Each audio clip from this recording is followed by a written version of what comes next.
Hello. Today I'm here with my wife Katie, who has been an intervention specialist for about 20 years. And so, being a foster parent, the IEP system and how it works is so confusing. Why you can get on one, why you can't, what is it, what does it do, what doesn't it do? Very, very, very confusing. And so today I'm going to hopefully clear up not all of it, but some of those questions that you may have about an IEP.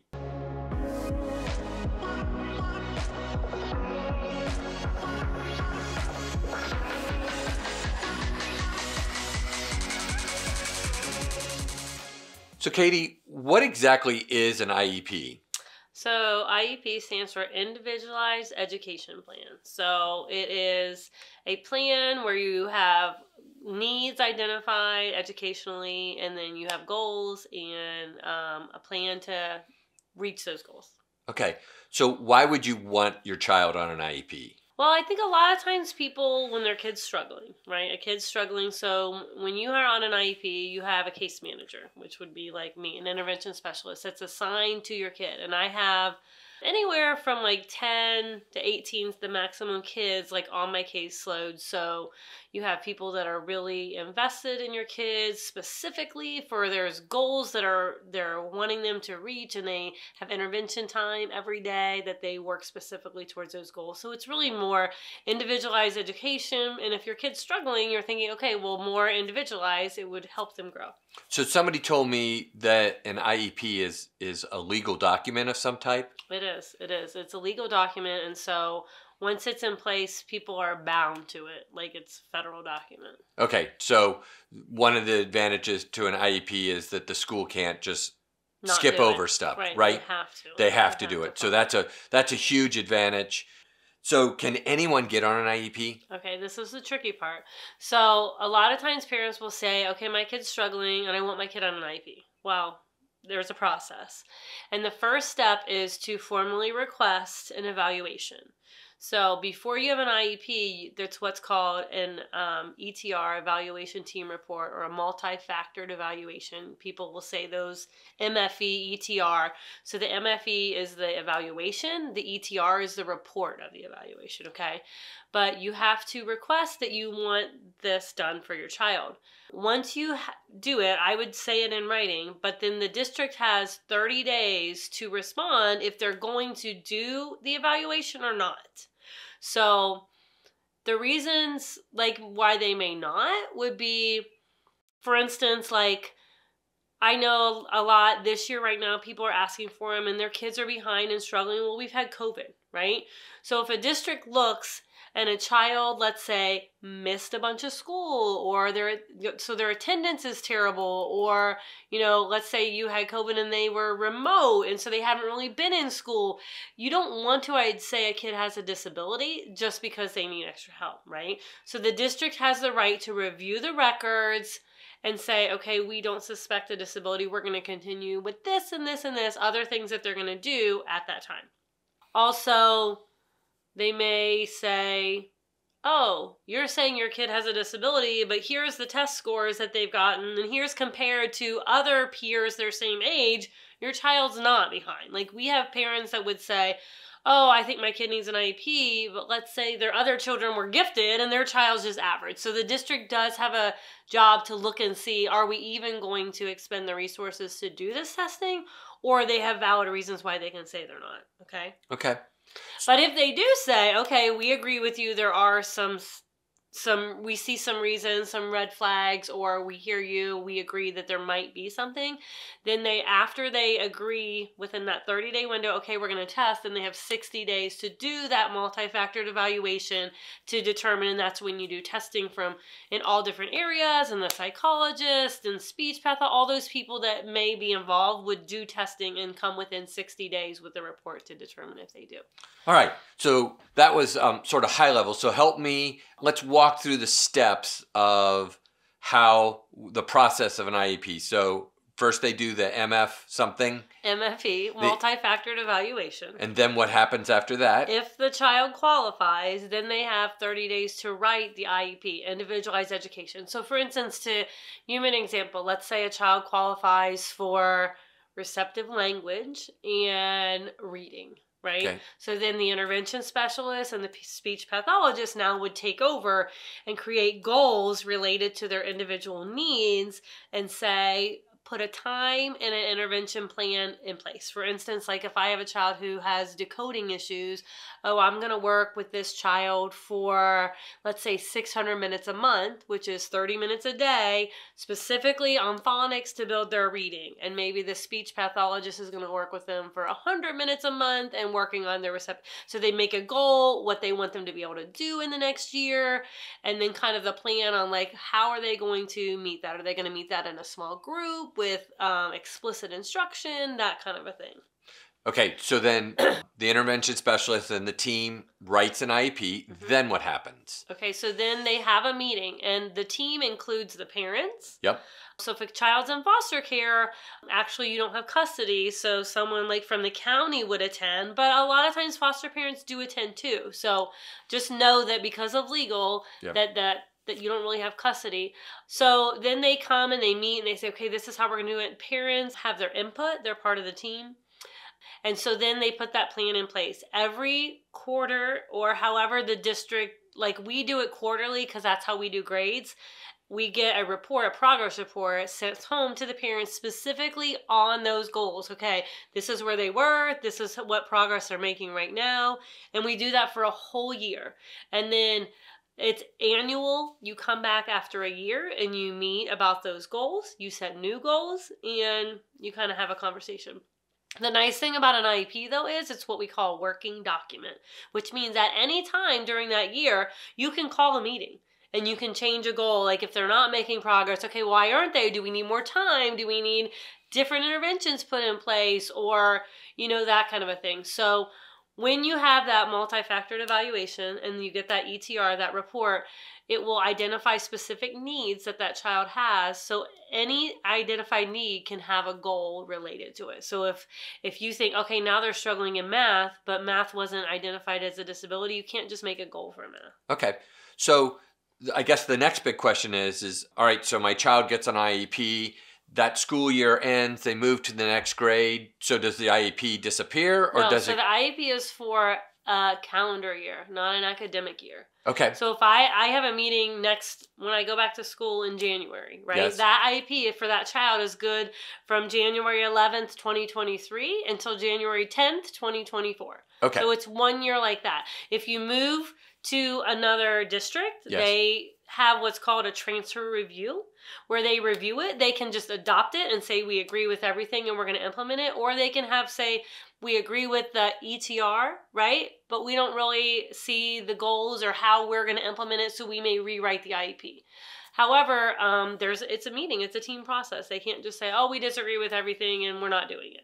Got right? it. Even if you go to another state. So they're reviewed once a year basically, but then there's updates quarterly. Yep. So that takes care of that. And you have a team. So your intervention specialist is called your case manager. So you always have that person that you can reach out to that's really that big advocate for your child in the classroom, in their room, all across the school environment. Early on, you said not everybody can be on an IEP. So what kinds of things could prevent a child from being on an IEP? Okay, like I said before, like attendance, right? Okay. So we have kids that maybe they would qualify, but if they haven't been in school, so you can't say they have a disability, maybe they aren't getting that information, right? Right. And you don't want to just identify a kid. If you're a foster parent, if you get a kid and they haven't been in school for 2 years, right, they may not have a disability. They may not have been in school. Got it. And that's tough. It is tough, right? Absolutely, they're behind. Yep. But until they've been in school for however long and until they've been taught and other interventions are tried, and I don't know, in our school, we have reading intervention specialists that aren't IEP people, but that work with the kids that are lower and struggling. So maybe they qualify for that, but not necessarily, the IEP. If a child doesn't qualify for an IEP, but clearly struggling. So Yeah. prime example, you said a child that unfortunately the parents didn't think that school was important, so they didn't send them to school, right? Right. And nothing the foster parent can do about that, but the foster parent wants to advocate for the child. What kind of other services typically are available? I've heard all different kinds of names. Yeah. So Well, first of all, I want to say, depending on when you get this child, I do know that there have been times where kids aren't put in the grade they're supposed to be in. Like if they haven't been in school, like you advocate for that kid. If you get a kid and they're supposed to be in fourth grade and they haven't gone to school for over a year, then advocate and say, I want them in third grade. You're going to have to talk to your county worker and all that. Right. But we've had that in our school where kids were actually placed in a lower grade. I mean, socially, they weren't ready even. Academically, they missed everything. Right. But the main thing that most people, you can still get some benefits, is what's called a 504 plan. Okay. And a 504 is also a federal document, and it is available for anyone who has a medical diagnosis. So a lot of these kids are diagnosed ADD. They may be diagnosed with anxiety, depression, all those things. If you have those, a medical diagnosis from a doctor, you can qualify for a 504. Now, 504s are usually run like through the school counselors, but it, again, is a document. You're on a team where you sit together. Our daughter's on one for her ADD, and you sit, and it's annual. A lot of times we don't usually have a meeting if we want to just keep the things in place, but it's not academic, it's more accommodations, right? So for instance, you can put anything on there. Like if they need breaks, right? Maybe they need extended time. They need a small group to take tests and stuff like that.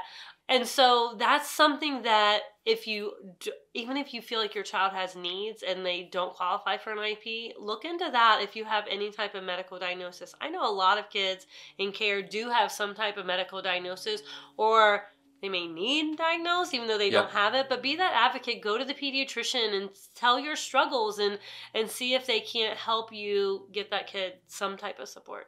Awesome. So if your foster child's struggling in school, what are some things that a foster parent should do? Like give these folks some. You're an intervention specialist. You deal with these wonderful, precious children all the time. So what should a foster parent be doing? Well, I'm going to just tell you, first of all, this is my 23rd year being a teacher, and the biggest thing is have a relationship with your teachers, okay?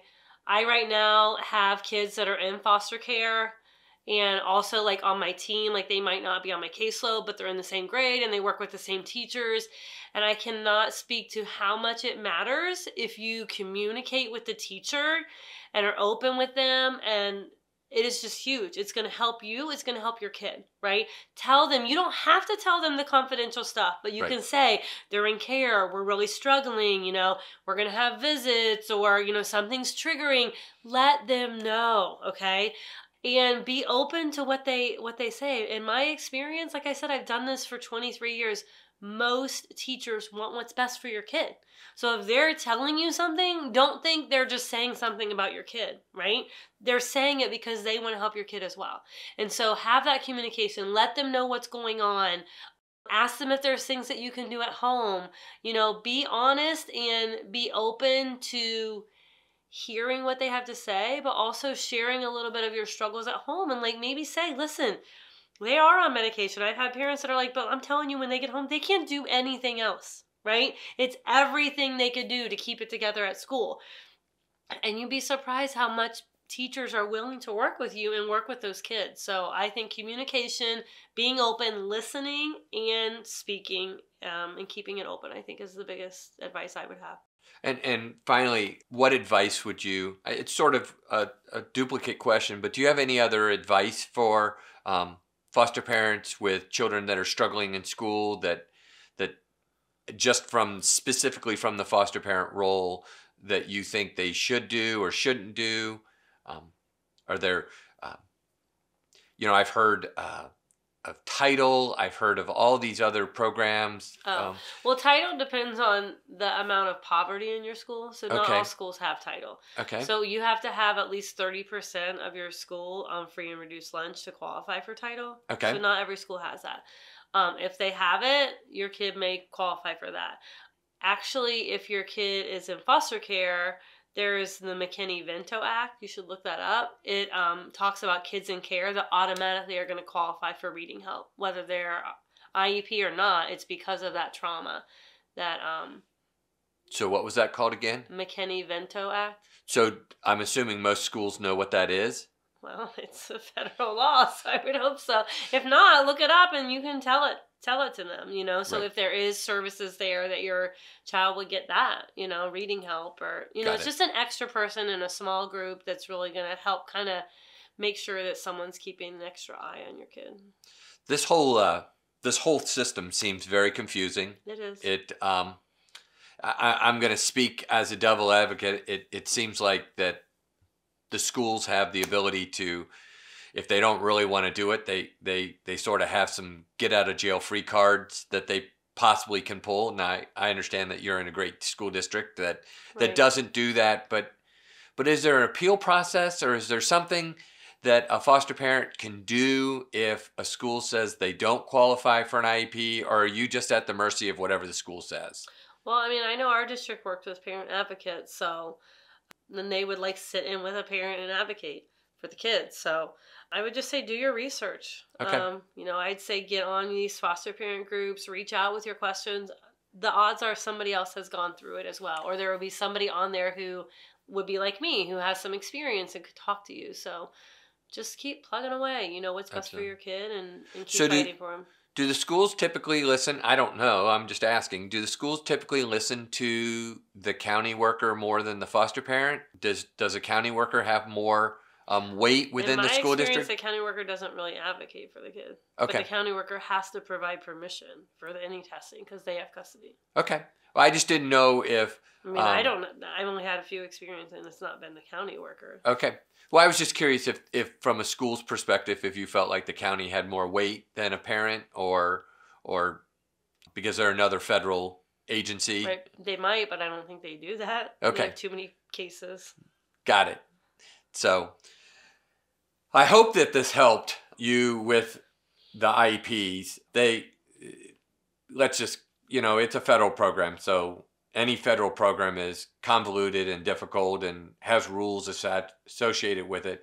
But I think, Katie gave you some great advice. Advocate for your children. If they don't qualify for an IEP, then, talk to the school, talk to the teachers, and see what other kinds of interventions can be done, what other kinds of services can be offered. I also thought that Katie gave some great advice about, sometimes we have to listen to some hard facts from the professionals that we don't always want to hear. Sometimes they're going to say some things that we don't necessarily think is the greatest.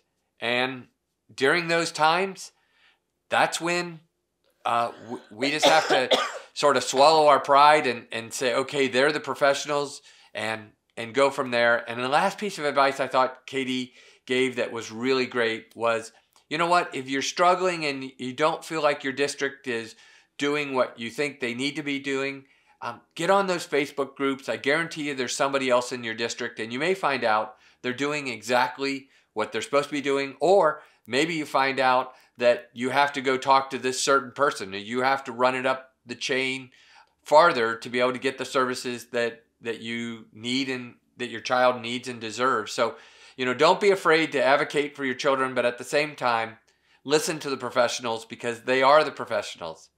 I hope you really enjoyed this video. I hope that you learned a lot about the IEP process. I know it's confusing. I hope you enjoyed this. Until next time, have a great day.